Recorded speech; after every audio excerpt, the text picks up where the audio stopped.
Good morning to all of our listeners this morning. My name is Dana Michelle, and I am the executive producer of the Moncrief Springs documentary.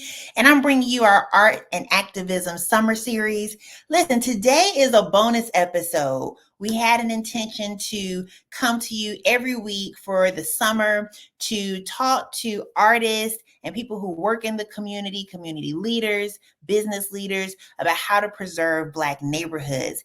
And I got a special yes from a very dear lady that I know from way back.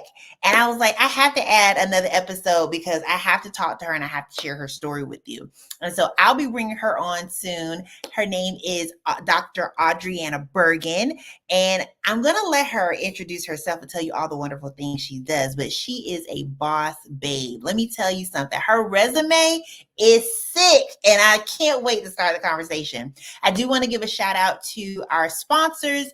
You know who they are if you've been following us all summer. Got to shout out Black Films Matter with Trey Ford and Aaron Day. They've been our media sponsor and have been helping us spread the word about Moncrief Springs, and I'm so thankful for their partnership. I also want to give a shout out to my sister and my friend Martinique Lewis, the creator of the ABC Travel Green Book and the host of National Geographic's Black Travel Across America. If you have Disney Plus, I want you to go on and tonight make it a family movie night, and I want y'all to watch Martinique's Black Travel Across America documentary because she goes all over the country and shows you some really, really cool neighborhoods and the Black businesses that make them so special. And so I do want you to take a look at a message from our sponsors. Avid Black traveler, from the moment I arrive in any destination, I want to know where the Black communities and Black-owned businesses are. And for the first time ever, there's an app for that. The ABC Travel Green Book app is the smartest way for travelers to connect with the African diaspora globally. The ABC Travel Green Book app allows you to find Black-owned businesses through filters and keyword searches. This app houses everything in one place so you can search without the hassle. Don't see a business in the app? No worries. The Recommend a Business feature is there to help us stay up to date so that everyone wins.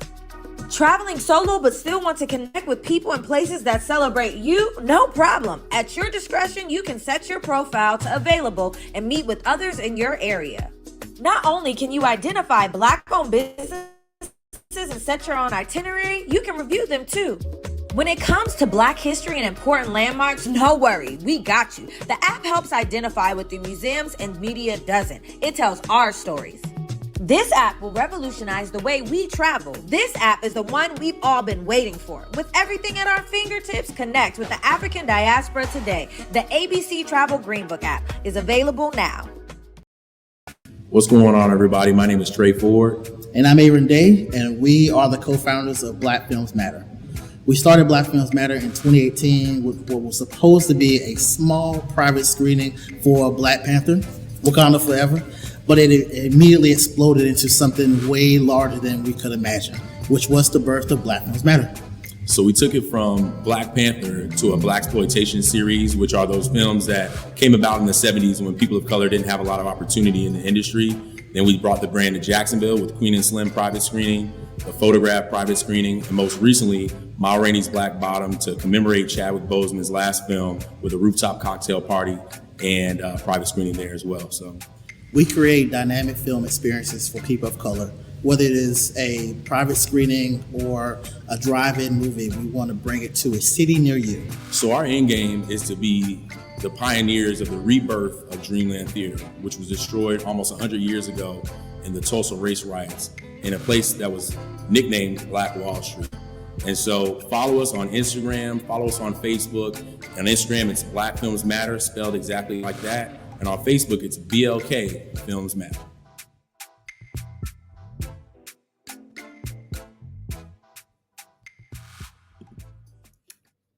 All right, here we are. And listen, I'm just like getting all the feels right here in my heart because I just kind of sensed, I woke up early this morning. I sensed that this conversation was going to be good. And I haven't talked to Dr. Audrieanna Burgin in detail yet. So y'all are going to be hearing this for the first time. And so am I. And I really can't wait to have her share her journey about the work she's doing here in Jacksonville, because she has been an inspiration for me because of the work that I'm doing with Moncrief Springs. And I want to remind you all that if you want to get involved, there's a way that you can help us finish the film. We're still trying to get the film packaged, edited, and ready to go on the film festival circuit for 2025. And so it would mean a lot for those of you that are listening to make a financial contribution. If you know an organization that would like to partner with us and be a sponsor of this film, we love to have them do that as well. It's a 30-minute short documentary about how travel and tourism in urban areas helps protect and preserve Black history. And so that's what we're talking about in our conversation today with Dr. Burgin. We're going to be talking about neighborhood preservation, and we're going to talk about her specific journey and how that has helped our communities as Black people, and a little bit more about the work she's doing. So I'm getting ready to bring her on, and I'm so excited. There she is. Hey, girl. It's good to see you. I have just been like thinking about, what this conversation would be like, because like on a personal note, we're reconnecting after Yes. years. Uh-huh. And then on a professional note, I said this to you earlier, you are like a rose that keeps blossoming again and again and again. And every time I see like an article about you, or I see a Facebook or Instagram post you make, I'm like, this girl keep leveling up. Thank you. That means a lot, especially coming from you, for sure. Oh, well, I want to get into it. So I want you to introduce yourself, let the people know who you are and what you do. Okay. All right. So my name is Dr. Audrieanna Burgin. I am born and raised here in Jacksonville, Florida. My official title is an economist and senior research scientist. So I do a lot of race, labor, and education research. Within Jacksonville, most of you know me from the Diversity in Business program at UNF, which I ran from, I think, late 2021 to mid 2024. That was a community of support for students of color within the business college. A lot of people know me as the founding board chair of Becoming Collegiate Academy. We are Florida's first HBCU-inspired charter school on the north side of Jacksonville, a school for us, by us, founded by Cameron Frazier. And then a lot of people may know me recently from my work with the nonprofit center and a few other boards that I sit on in the city. So that's all the work. From a personal level, my parents came to Jacksonville in the mid 90s, early 90s. My father was in the Navy. I was actually born on NAS Jacksonville naval base. My mother was a nurse, and in their later years, my parents were pastors. So they were pastors in Jacksonville, Florida for about 15 to 20 years. So very heavy in the community, rooted in the community, and that's me. Yeah, and that's how we know each other, because we went to the same church. Shout out to Household of Faith. Okay. And I will say, like, as a personal note, your parents are so special to me, especially your dad, who I still call Elder Burgin, but I know he's Pastor Burgin now. Yes, and a lot of people do. Just because that was like the initial, like, first memory. And I will tell you this, when me and my husband were dating, and when the boys like you, they want to be where you at. So I was like, well, I'm at church, so you got to come to church. And so he came to church, and he started like coming to the Sunday school class, and your dad was his Sunday school teacher. Oh, wow. And I basically say your dad raised my husband for me, because he was like such a positive male figure for my husband at that time while we were dating and trying to decide if we want to get engaged and married. And your dad was like that voice. So I love Pastor Aaron Burgin. Yes, he's amazing. And it's so crazy. I think it's from his military experience, the connection he has with men, because he has no boys. He had all girls. I know. But he definitely mentors a lot of men. I'm a daddy's girl. So. Yeah, I know. And my husband ended up going into the military, but enough about him, more about you. Okay. So as you're rattling off about your resume, and I'm like, oh my God, there's more than I even, knew. And I know that you had been launching some programs that had to do with, supporting Black business owners and the community work that you were doing, but I wanted to zero in and have you talk about, how that work has directly impacted Black folks. And for me specifically, I don't say people of color because I'm not talking about the other color communities. I'm talking about us. I'm talking about our people, Black folks here in Jacksonville, Black Jacksonville. And I'm curious that, with the work that you're doing at UNF, especially as an economist, when we think about historic Black neighborhoods, and this conversation is about neighborhood preservation, Black neighborhoods like Turkeyville, Avila, Moncrief, Sherwood. What do you see are some of the immediate challenges for those neighborhoods? Can you talk about that? Yeah. So this is the conversation I'm a part of a lot, as you know. I think for me, some of the challenges for our Black neighborhoods, of course, is lack of funding. We need revitalization in several key areas. Education, making sure our students are equipped and have the same opportunities. So I would say equitable education, equitable access, making sure our students have access to high quality, rigorous academic environments where they also feel like they belong, they're supported, and they're nurtured, and who they are and their identity is welcomed and celebrated. So those are some of the key things that I would say. I always follow, me personally, my PhD is in economics. So I researched education, labor, race, and the intersections of those things and of those issues. So for me, the buckets I will always push is, are our children having a quality, equitable access to education? Are our elders having affordable health care, protected, have safe places to stay? And does everybody in between have access to employment and gainful opportunities to, build generational wealth? So those are the buckets I always fall in. So at UNF, I was an undergrad at UNF. So I graduated with my first economics degree from there.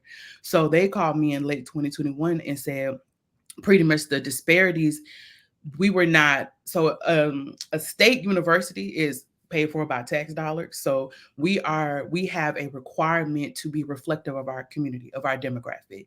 So at the time, Jacksonville was like, 32% Black, but the business college at UNF was 6% Black.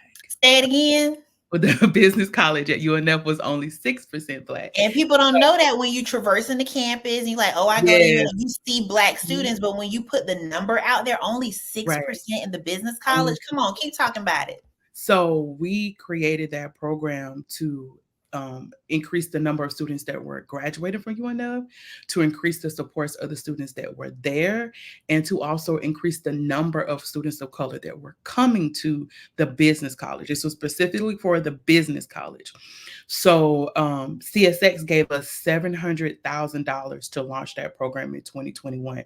And we are forever, forever grateful for them. Shout out to Kent James at CSX, so many amazing people over there. And also one big supporter of that program was Travis Williams.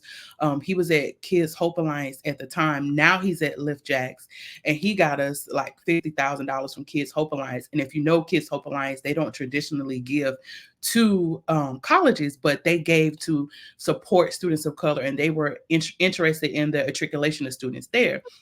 So I ran that program for about 3 years. Unfortunately, that program was impacted by the legislation that came out in last year. Well, it started much earlier than that, but that program was impacted by that legislation.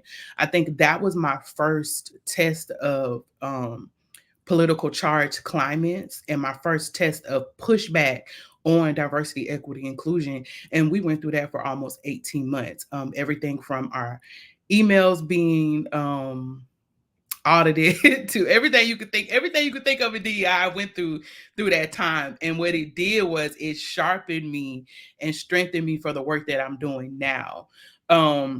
And that I'm continuing to do. I would say I want to plug Becoming Collegiate Academy. So founded by Cameron Frazier, Florida's first HBCU-inspired charter school. The issue there is the issue that we've had for a long time is our younger Black students couldn't read, right? Mm-hmm. And what Becoming Collegiate Academy did, which is a lot of schools had, was learning recovery, meaning that the kindergartners that were coming to Becoming Collegiate Academy didn't have VPK and a lot of the other instruments that we have to support early education because of COVID. So that was impacting our children at a higher rate. So it was catching them up and putting them on the path to success. And then, that's eye-opening, and thank you for one being the expert and being able to break it down for us who are in our day-to-day lives feeling the impact of what you're talking about but not having a way to articulate it. And so I'm thinking about two things that you said that are very obvious: education and then funding. Children have to be on a path academically to even get them exposed to concepts and careers that would make them interested in going into a business of college, right? Yeah. And then number two, funding. You have to have what I would refer to as mentoring programs and other resources that help support the children who do decide to take on those roles. And you mentioned Kids Hope Alliance. I was just in a meeting a couple weeks ago with Mr. Sylvester Pinckney over there at Kids Hope Alliance, and it was my first time meeting him. And everything you described was exactly how he presented their mission to us, and wanting to make sure that the funding is out there to create a pathway for kids to have those opportunities that a lot of Black youth and other communities of color don't get. And then I was watching Facebook today, and Lyft Jags, who I know you said Travis Williams is with, they highlighted a friend of mine, Dawn Curling with the Melanin Market, and We Make the Shirts. And I have seen Lyft Jags be true to their word and put the money where it's needed most. Not just stuff that's trending, not just stuff that's, a part of a political agenda. They literally put the money where it's needed most. So I'm so thankful that you mentioned them, because people need to know where the resources are, and we really need to understand who the people are doing the work, because sometimes people who are not really doing the work, they get a lot of screen time. And the people behind the scenes are really the ones that, are flexing. So I want to know more about that program and its success. So since the work you started then, and I know you've moved on to other roles, have you seen changes, or is this something that, and I'm specifically talking about the education piece, is this something that we have to wait like a generation to really see change? Or are we able to see, like, my son, he's 15. Are we able to see kids right now being impacted by the work that you've done? I mean, I would hope to say yes. I believe that I would say two things. It's the administration. We have, I guess we would call ourselves millennials, right? So we have a generation of people like me, like Travis Williams. I'm not going to start naming a whole bunch of people because I'm going to forget people, but I'll say Cameron Frazier, even the Dr. Kimberly Allens out here that are holding institutions, higher powers, whatever you want to call them, accountable, right? Accountability is the way that we see change. Accountability and bringing new minds into the fold. So I would say there are a lot of new minds coming into the fold, where we understand the numbers, we understand the community, we understand the talk, and we understand what needs to happen. So I would say yes. And the second part of that are the students. Like you say, your son is 15.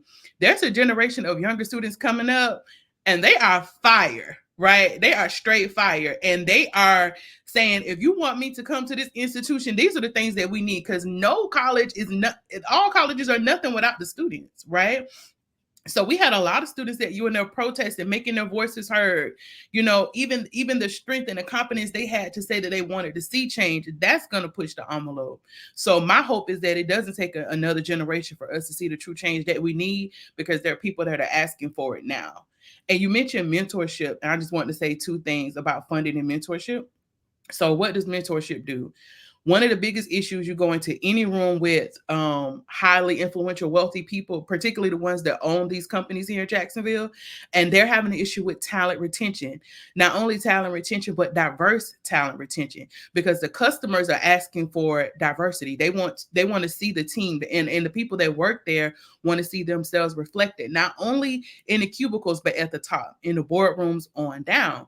So what mentorship does for students is it gives them soft skills, which we still have a lot of students who or we call them COVID graduates who have the degree but didn't get the interpersonal networking things that being in person allows you because there was COVID. And then also gives them the opportunity to connect and get inserted into companies early. And that allows Jacksonville, the First Coast, or any city to retain talent when the student has a connection with the company before they graduate. Because the feedback that we get from companies is that they invest in education and invest in students, and then the students don't remain in the city. So those are some of the challenges that we're navigating too, even at the city level with the work that I'm doing on some councils. Yeah, and so I'm about to get to that because I wanted to mention a media release that came out this week, and I'm sure you're tracking. So our mayor Donna Deegan this week announced that there'll be some small business capital access programs, and so we were just talking about funding and how critical that is.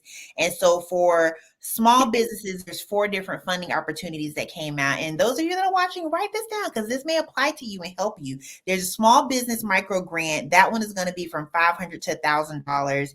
There's a small business low interest loan funding program, $1,000 to $50,000. There's a veterans entrepreneurship funding program, and that one will help support entrepreneurs who are veterans with grants up to $2,000. And then JSEB has a funding program that focuses on micro businesses as well. And they've gotten support from LISC to do these programs, and you would have to call the number. I think the email and the phone number is on the City of Jax website. But basically, if you go to jacksonville.com, you can find it, jacksonville.gov. How meaningful are programs like this for Black entrepreneurs? Yeah. So first of all, shout out to Gregory Grant, right? He's leading the work over there right now. Yes. I actually got a preview of this plan early from him. Ooh. And, well, what were you feeling? What were you thinking? Because like I'm a small feeling, business owner, and I'm like, where is the freaking money? And especially for like my size business, I'm the only employee, and I'm small. I do everything. I work from home, and so when you look for funding and look for partnership, especially if you're a new business owner, you're a startup, it can be overwhelming trying to find the resources, and it can be overwhelming trying to be eligible for the funds. So talk about that. Talk about the early notice that you got and how you felt learning that this was coming down the pipe. Well, I love the intentionality of it, right? So I would say 2 things. Jacksonville we're big. We're small, but we're big, right? So I like the intentionality of, you may not be ready for $1 million right now, but your company may be ready for 2,000 or 5,000 or 10,000. And one thing that Gregory Grant said that I loved when he previewed it for us was, the point is to start you at the lower grant and grow you to the larger grants. I think me personally, I feel like one of the worst things you can do is give a business an opportunity that they are not ready for, right? And I think for us, all of us want to go out and get the $1 million contract tomorrow, but you don't necessarily have the infrastructure or the people to even fulfill a contract of that level yet. So the purpose was to give small business owners something to grow to, but also understand that people are at different stages and have different needs. So we don't want the larger companies or the mid-sized companies to not get anything because we're only focused on the small businesses, but we also don't want the small businesses not to get nothing because, $500 for a printer or a camera or, or some new supplies is a lot to a small business. Yeah, so you're talking about my budget. That's me. Moncrief Springs, that's on my budget list. Yeah, so it's a lot. So that program is going to understand it's the intentional that people are at different spaces. They need different types of support, and all of the businesses, all of the Black businesses in Jacksonville matter. So. Yeah, I feel like, that's why the unsung heroes behind the scenes are my heroes. And I've been learning about public administration, and I've been learning about our civic leaders. And there's a lot of them who be in front of the camera, but them ain't the ones. Right. But I will say that. It be the Dr. Audrieanna Burgins behind the scenes and all these other people behind the scenes flexing for us for real. And I say this, and I know you're a woman of faith, and I'm a part of a prayer group, and we pray for our city and we pray for our leaders, and we support them spiritually to make sure that our city grows and that it thrives. And one thing that I remind those of us that gather, I say, pray for the people who are elected and pray for the people who are selected, because the people who are elected, they get a lot of face time and they're on the camera and you see them a lot. But the people who work in their offices and the support staff and the legal counsel and these, other departments, those are the people that are doing the work. And after, these elected officials' terms are over, those selected people who get hired and apply, they're still there and they need our support, and they really need to stay encouraged to continue this long game. And it's a long game because from administration to administration, the mission changes, and it shouldn't. The mission should always be to grow the city and make it equitable for all, no matter if you live on the north side or the south side, no matter if you're a Black business owner or a white business owner, no matter if you at a north side school or if you're at a south side school. And all of those things, Jacksonville has always had very defined color lines. And unfortunately, I think also our geography plays a part of that. We have a river that literally divides us. And so if you're on one side of the bridge or the other, your quality of life looks a lot different. Am I right? Yeah, I mean, we found that statistically. So I was in another meeting where Dr. Ahmed Parvez showed some data where when you cross the bridge, I'm paraphrasing y'all, so y'all look it up. But I want to say it was 32209 that life expectancy was in the 60s. And then when you cross the bridge, and it was like 32224, 32211, the life expectancy was in the 80s. So it was like when you cross the bridge, it was 2 more decades of life expectancy because of quality of food, of all types of different things. Yeah. Other thing I want to remind people about, even thinking about your students. A lot of the students that we serve at Becoming Collegiate Academy, and a lot of the schools on the north side and the east side, I graduated from currently Riverside High, and a lot of those students don't even cross the bridge. They don't even go to the beach, right?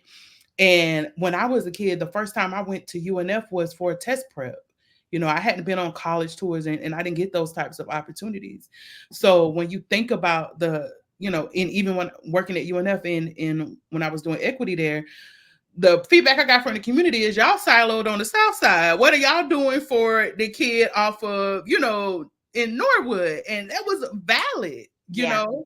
Yeah. So it's a big issue. That is so clear. And that's why I'm doing my documentary. And, I worked for Channel 4 for almost 3 years, and I just literally got sick and mentally weak with all the negative stories about crime and poverty on the north side. And the north side is huge. The north side goes from, like you talk about, Norwood all the way out to Ocean Way, Dunn Avenue, Moncrief, Sutel. The north side is big. So you say crime on the north side, shooting on the north side. Which north side, right? Right. And when you're talking about these silos on opposite ends of the bridge, what I'm advocating for is not just for Black folks to have the ability and the access to resources on the south side, but for people who live on the south side to see value in the north side and come here. And I have this slogan, and I want to put it on a shirt for our south side citizens. Just cross the damn bridge. Cross the damn bridge and explore Jacksonville in its entirety. Yes. There are so many hidden gems on Jacksonville's north side, which, in its honesty, the northwest quadrant, Moncrief, Myrtle, it predates Jacksonville. Those little settlements and cities were booming prior to the 1900s. Before the Great Fire of Jacksonville, these small communities were thriving, and they were Black communities. And I think about, Eartha White, and I think about Abraham Lincoln Lewis, who had a golf course off of Sutel that people don't know about. And in my documentary, I'm exploring the history of these neighborhoods, because when people look at how it is present day, they don't understand redlining. They don't understand divestment. They don't understand, how I-95 literally choked out Black neighborhoods in the 60s when they built the interstate. And so when we're talking about equity and we talk about how the quality of life is on one side of the bridge versus the other, we really have to ask why, and we have to ask, how do we tear down those barriers, which literally is a whole freaking river. And when I started doing research on Northside neighborhoods, 32209 and 32208, I got involved with an organization called Clear White Mission. I was working at the farm. Back then it was White Harvest Farms. Now it's Earth's Farm. And we found out that 32208 and 09 are considered health zone 1. And that's what you're talking about, those life expectancy numbers. People are sicker. People are having shorter life expectancies. They have, a lot of diet related diseases like diabetes, heart disease, and they're concentrated in this one area. Is also definitely high numbers, the highest zip codes in the whole city for poverty. A lot of the schools are lower performing schools. And so how does that happen in one concentrated area? You know what I'm saying? Yeah. There's sick people all over the city. There's crime all over the city, but how does it get concentrated in one area? And I'm hoping that some of our city leaders, especially our Black leaders who are the council people of these neighborhoods, really explore that and help find meaningful solutions like education, feeding people, getting people jobs, getting people the housing. And I think small steps are moving us in that direction. Yeah, I will say those conversations are happening. And we have several Black voices here in the city that are standing up. Not only are the conversations happening, I'm in several of those conversations. And most importantly, I want to note that we have people, I would say, in the generation before me, they're like maybe my parents' age group, a little older, that are in those rooms too. And the accountability that I hear from them for our city and for the officials is that we're not going to accept the excuses you gave us last time. We're not going to accept the crumbs. We're not going to accept, oh, here's a few $100,000. Like some of the issues that you're talking about are millions, if not $billion problems for Jacksonville. So I want to note that those conversations are happening in real, authentic ways where people are really championing change. And then the one thing I wanted to know for 32209 and those types of zip codes, the poverty is high, the issues with the diets and stuff like that because the quality of food are high, but also HIV rates are higher in those areas, because of lack of access to, things that promote sexual health, we'll just say that. And then also violent crimes and drug traffic and so many things that you see. When my parents' church was off of Beaver Street, right there off of Beaver Street, corner of Beaver Street and McDuff for 14 years. And we have walked all up and down there, doing outreach. We would have people come from the rehab center, and the rehab bus would drop them off at the city rescue mission right there. And we would have employers lined up trying to get people back to work. So this is work that I have authentically done pretty much my whole life. You can't be a PK to me of any type of salt raised in Jacksonville and not have been filling bags of food when you were 6, and we're like, what are we doing? So food and clothing giveaway. And then as our even pastoral leaders grew from household to even my parents, they were like, okay, what really is economic empowerment? We've been in those conversations since we were kids. Yeah. So I want to know that I'm not somebody that just popped up. Like, we've been doing this type of work. You was raised up in it. Raised up in it. And I remember even having financial literacy classes. At church. Yeah. So the revolution that church is going through now, several Black churches have already been on that wave, though they make it seem like we're so behind. Right. And I'm glad that you said that the conversations are being had, because I don't want to be unfair and discredit the work that is being done. And I think about, leaders like Angie Nixon, who just opened up Cafe Resistance, and she has a teen program where she helps with literacy. I'm thinking about people like Ashante Green and some of the board members who are a part of Duval Soil and Water. Ashante Green is the chief of resiliency and sustainability, and they're working on, making Jacksonville a greener, more resilient place, helping eradicate food deserts, helping with restoring our soil and water, and helping farmers and landscapers. So it's a lot of things happening simultaneously, and it's almost like you got to keep your eyes open to see which one pop off first. But those conversations are happening. I do want to ask your opinion. It's a lot of stuff, and I feel like our interview and you coming on is so timely because there's a lot of stuff that was happening in the city this week that aligns with your work. I saw an article where, and I know you're aware of this, that they defunded our DEI chief, Yes. Dr. Parvez, and you mentioned him earlier. I want to hear your reaction to that. Florida has a reputation already when it comes to DEI. I was personally shocked that that would manifest in Jacksonville, but I'm not sure if I wouldn't say hope is lost. I am disappointed that the symbol that Dr. Parvez represented for diversity, equity, inclusion has been attacked. But what was your response? How did you react when you heard that? Definitely disappointed. Dr. Parvez has a history of activism in Jacksonville, decades long. He is someone I consider to be a mentor and example. He was one of the first people when I stepped into the real space of DEI and was really doing the work that was like, call me if you need anything, I'm here for you in an authentic way, So he is needed for the city of Jacksonville. And I was extremely disappointed, but it's going up for a full council vote. We hope that they would make the right decision and keep his position. I do not feel like hope is lost. I feel like there are several people that agree with me that Parvez is needed for the city. So I hope we can find a way to retain him in some type of way. He is one of the people that walks the walk. And I mean, honestly, I got the call to join Mayor Donna Deegan's African American Advisory Council from him. Literally. And I was in China at the time, and he called me like 11, like it might've been like 11 o'clock my time, like, hey, we need you. And it was an amazing call because he's an amazing man. So we need Parvez, y'all. We need Parvez, y'all. I need Parvez. We need to put that on the shirt. We need Parvez. I've never met him, but I have seen the impact of his work. But I'm glad that you agree with me that hope is not lost, because when we think about diversity, equity, and inclusion, it looks a lot of different ways. And as you just stated, the mayor has formed an advisory committee for African Americans. He helped found. And that he said in the interviews with us, y'all, he read the applications and he helped select the team.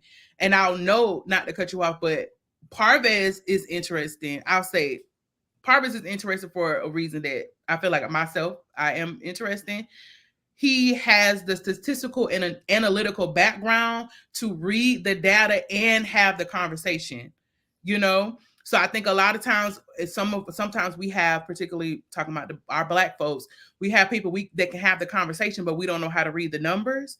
So that's one thing that my PhD has set me apart, and I can read the numbers. I can do the analysis. I can have the research and data conversations, in the white spaces, but have them in an advocacy way for our people. And he can do that, y'all.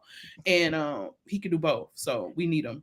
And that's important to me because I think scholars oftentimes stay within the institutions and among their colleagues, and they have all those high level conversations, and it doesn't really make it a main street. It don't make it outside the institutions to where people are trying to figure out, how do I get food for my family, and I'm needing assistance and I need a job and I have, different barriers that are keeping me from living the type of life I feel like I deserve.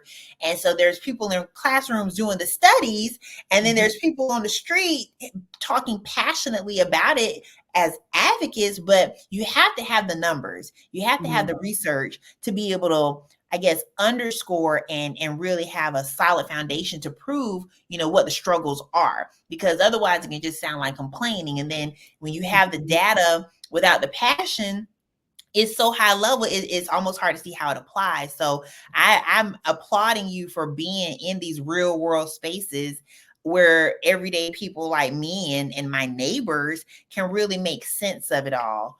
I also am thinking about Yanira Cordona, who is a Hispanic outreach person for the city of Jacksonville. And again, that's diversity, equity, and inclusion. So while we are disappointed about Dr. Parvez, no hope is not lost. Diversity, equity, inclusion can look a lot of different ways. And I know that Yaya is doing the work. I know that those of you who are on the African American Advisory Board are doing the work. I know that there's a Black Chamber of Commerce and they're doing the work.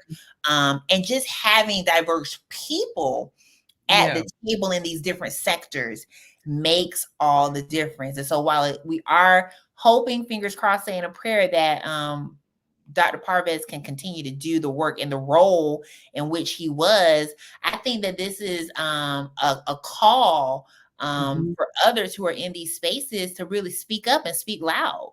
Speak up and speak loud about the work you're doing for people of color and for women and for the LGBTQ community and all these people who tend to get pushed to the margins.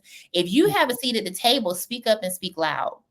Yeah. And Yaya is a dear friend. I mean, even the briefing that we had for the storm, like that was, she translated it to Spanish. That was the first time that had been done in our city. Like, this sounds crazy that that's the first time and it was 2024. So she's doing amazing work. And using your voice, I think sometimes we protest and we march about decisions that tend to be already made when they're having those council meetings and open forums and, tell us what you think. And they're doing the community engagement and they're sending you the survey and we ignore all of that. And then we don't like the survey. Do the survey.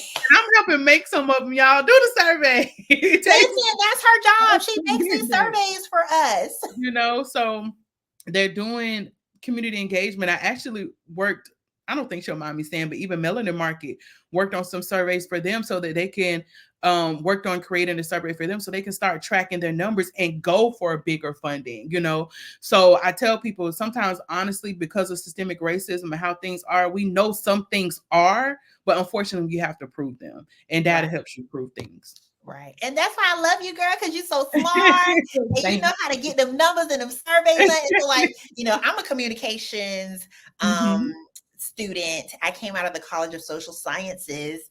And that was because although I was smart, I graduated from Paxson with honors and I was AP classes. But I was like, I do not want to do any math and science. When I get to college, I want to have fun. I want to be in front of the camera. I want to be an artist.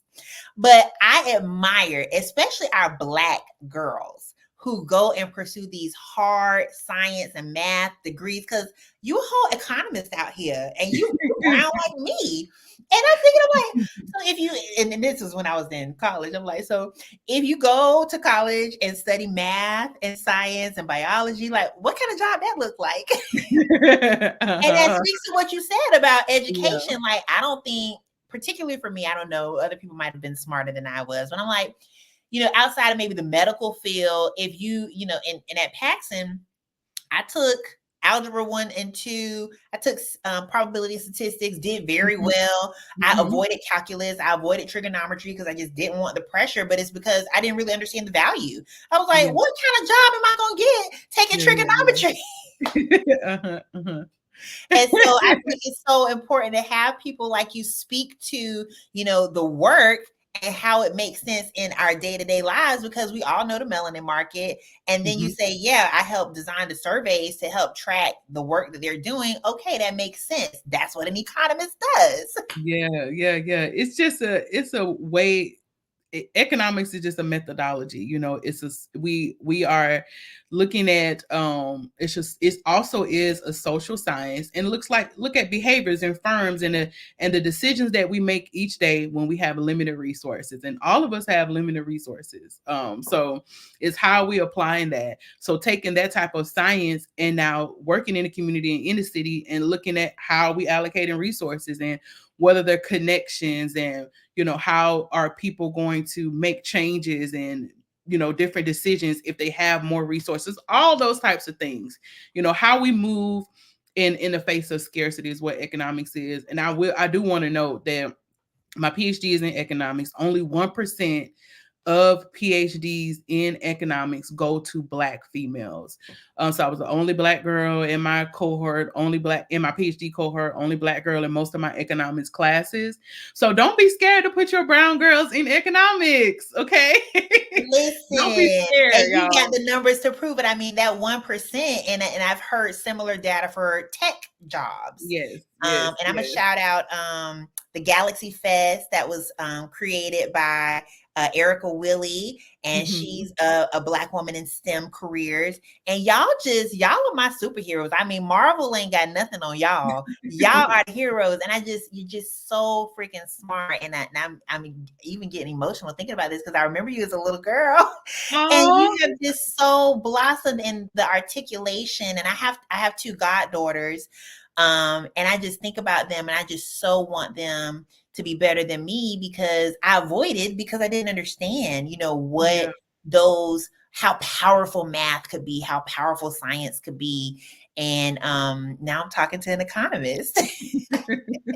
Thank you. And so speaking of, I do want to tell people, a little bit more about how special you are. You have been in so many articles, and you have been in the spotlight over and over again. And that's what I mean by, when I say a rose that blossoms over and over again, that is you. And I mean, 40 Under 40, the Jacksonville Business Journal, and I'm flipping. I'm like, it wasn't a lot of Black faces there either. And my girl is right there looking beautiful and brown, shining like the sun. And I remember I pulled that picture from you in China because I would like to know the data on that. How many Black women is really going to China and doing all this things? And, you were there while they were doing the announcement for the African American Advisory Board. When I read the article and I saw your name, I was like, I know her. That's Audrieanna. That's her. And I just was just so freaking proud. And I want you to tell the people, what has, and I don't want to be cliche and say the success because it's, Spider-Man quote, where great reward comes great responsibility, great power comes great responsibility.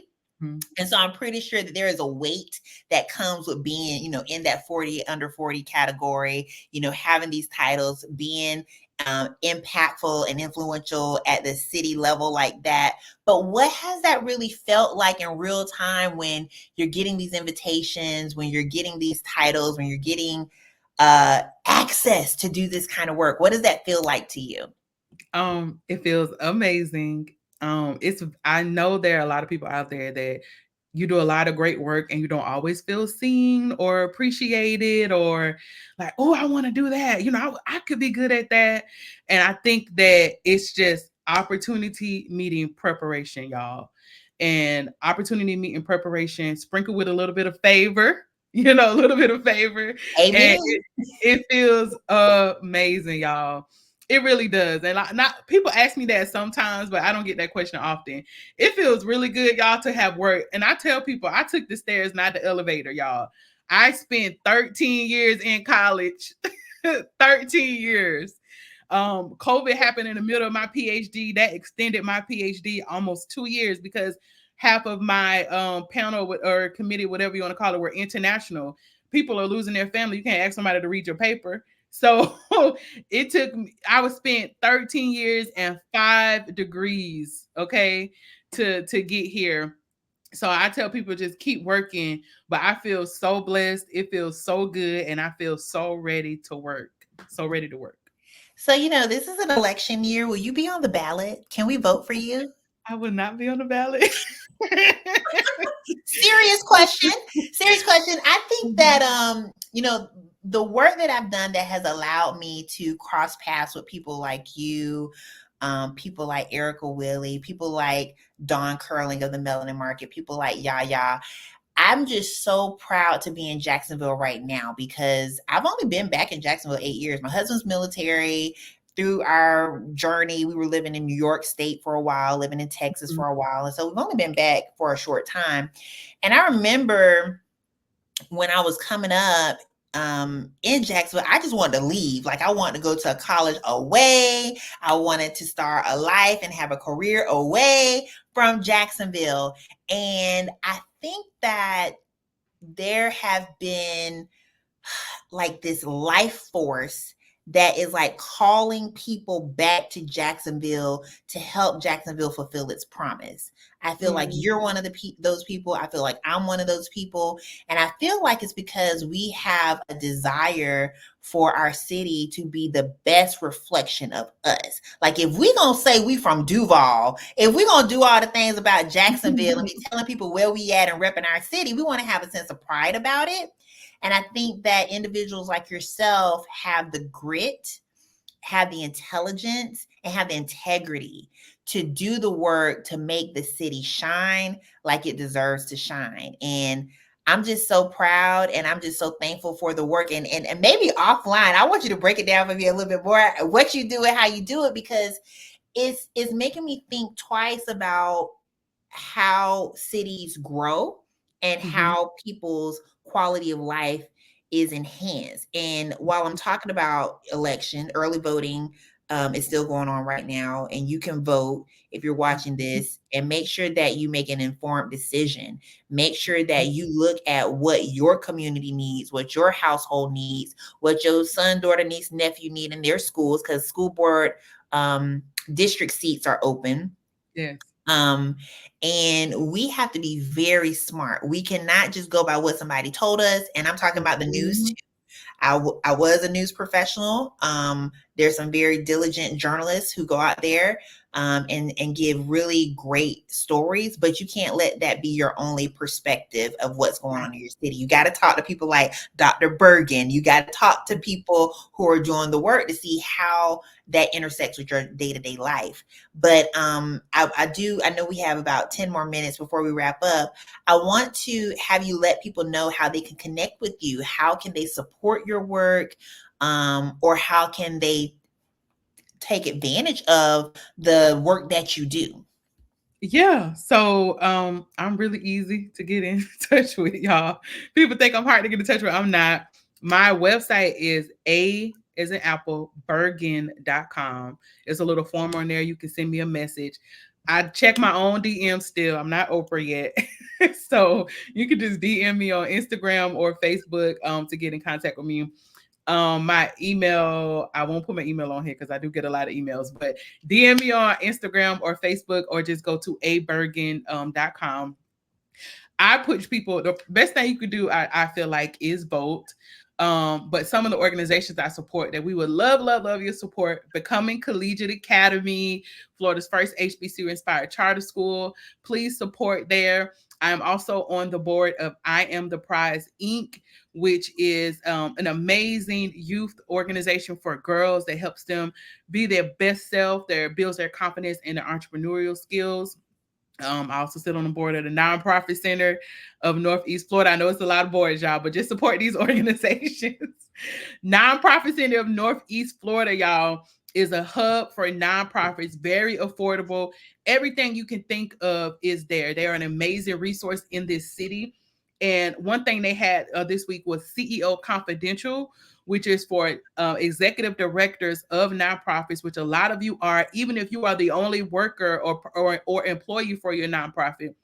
So Becoming Collegiate Academy, I Am the Prize, Nonprofit Center of Northeast Florida. And I was just confirmed to, I can say this now, I was just confirmed to join the board of the St. Vincent's Foundation. So I'll be doing a lot more in the healthcare space, and particularly for Black communities.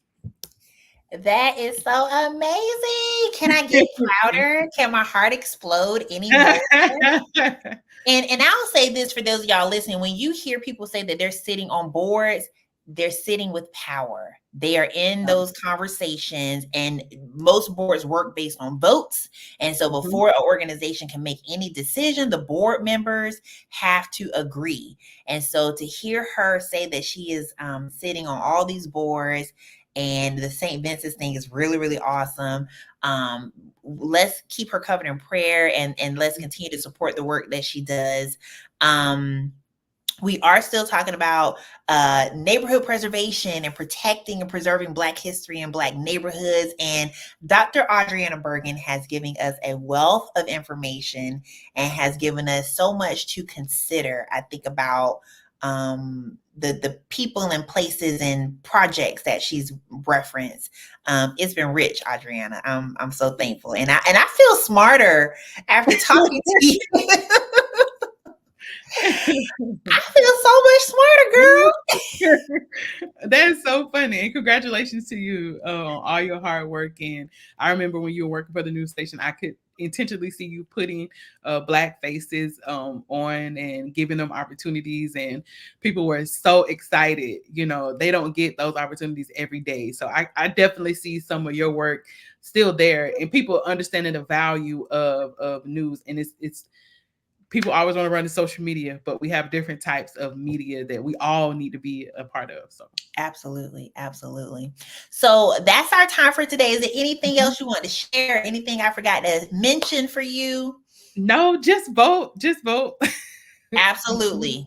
Yeah. Voting is important. I'll make sure I put a link because there's some information that you can read about all the candidates.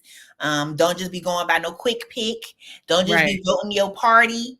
Vote for change. And when I say vote for change, vote for how it's going to change your life for the better. Right. We don't just need to change. See, one thing I thought about, and I've never run for elected office or anything like that, but you know, these terms that people are in, sometimes you get into your seat and you have to continue or undo what the previous administration did. Yeah. And then by the time you fix some things and continue to work on some other things, your term is up.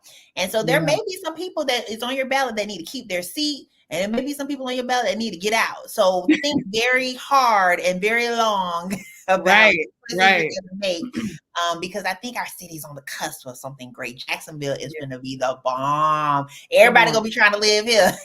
Come on. And I love my city. I love Jacksonville, and I really love the work that you're doing here. Before we wrap up, I do want to remind everybody that the Moncrief Springs documentary is still in production, and I need your help. And Audrieanna, if you're still listening, I want you to stay on for this too, because I'm going to show the trailer, the new trailer that was done for me by Jack's Film Lab. Kyle Doral and his wife, Marquita Doral, they edited this trailer for me, and I'm really proud of it. It's a travel documentary, and it's talking about how tourism in urban areas helps preserve Black history. And some of these same things we talked about with Dr. Audrieanna Burgin are topics I'm covering in the documentary. And so I would love your support. If you have an organization or business that would like to be a sponsor, we will name you in our campaigns that we're doing. We're planning on going to film festivals in 2025 with this project. It's going to be a 30-minute short. I'm really excited about the sponsors that we already have. Shout out to Visit Jacksonville. Shout out to the St. John's Riverkeeper, Explore Jack's Core, ABC Travel Green Book, and Black Films Matter. All of these organizations have financially contributed to making this film a reality. I'm very proud. We've been working on it for a year. And so I would love to share this trailer with you. Take a look and leave a comment and let me know what you think.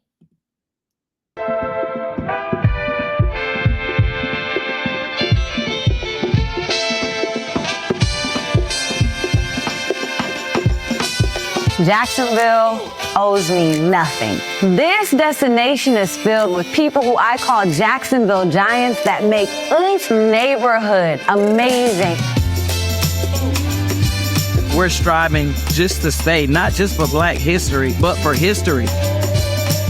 What we're overall trying to do, we're trying to put the culture back in agriculture, because a lot of people are not familiar with urban agriculture. We collect history, we share history, and we want to keep history, because without it, we're lost. We're still considered as the best kept secret in town.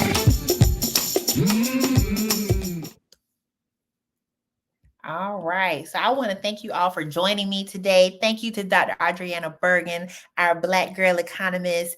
I am so thankful that y'all tuned in today. Would y'all share and like this post? Would y'all let people know what we did today and the conversation that we had?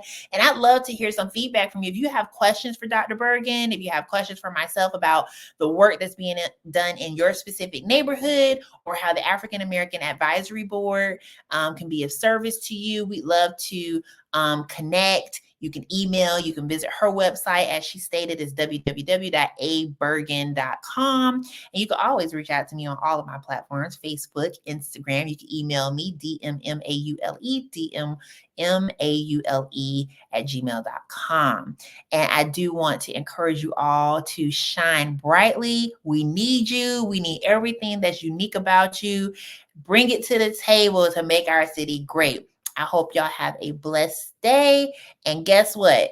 This has been the 7th episode of the Moncrief Springs Art and Activism series, and I thank you for watching.